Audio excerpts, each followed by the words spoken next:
ئێوەکو یەکگرتووی ئیسلامی کوردستان ئامادەن بە فەرمی ڕای بگێنن لە پێناومانەوەی هێزە سیاسیەکە هیچ پەیوەندیەک واتە یاخود هەڵگری هیچ بیر و باوەڕێکی خوا موسلیمین نین؟ ئێمە لە ڕووی سیاسیەوە هەر سربەخۆ بووین و لەو کاتێک کە دامەزراوین هیچ ئینتیما و پابندیەکمان بە دەرەوەی هەرێمی کوردستانەوە نییە.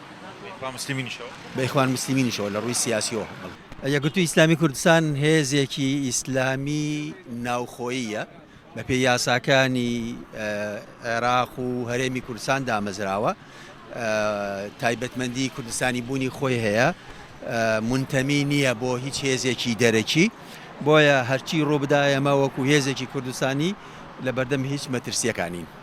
مەترسی لەسەرەوە دروست ناکات؟ نەخێر، مەگەر ویستێک هەبێ کە چۆنەڵی بە شێوازێکی تر شتەکان بقۆزێتەوە. گینایە هێزێکی کوردستانین بە پێی یاساکانی هەرێمی کوردستان و هێزێکی نیشتیمانین، ڕاستە هێزێکی ئیسلامی شانازی پێوەکەین، بەڵام هێزێکی نیشتیمانی ئیسلامی کوردستانی.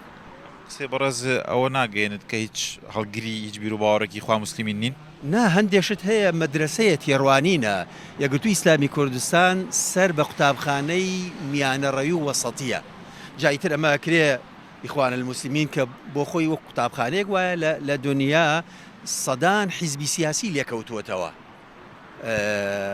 یعنی بۆیە یعنی ئەم بابەتە وەکو وایە تۆڵی بڕیارە دەرەشە دژ بە هێزی سۆشیال دیموکرات لە دنیا.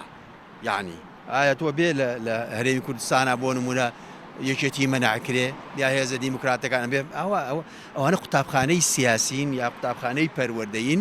ئێمە لە ڕووی پەروەردەییەوە، لە ڕووی تێڕوانینی فکریەوە فکرێکی میانەڕەوی وەسەطیمان هەیە کە هاوسەنگە، بەڵام لە ڕووی سیاسیەوە ئێمە هێزێکی کوردستانی ئیسلامین.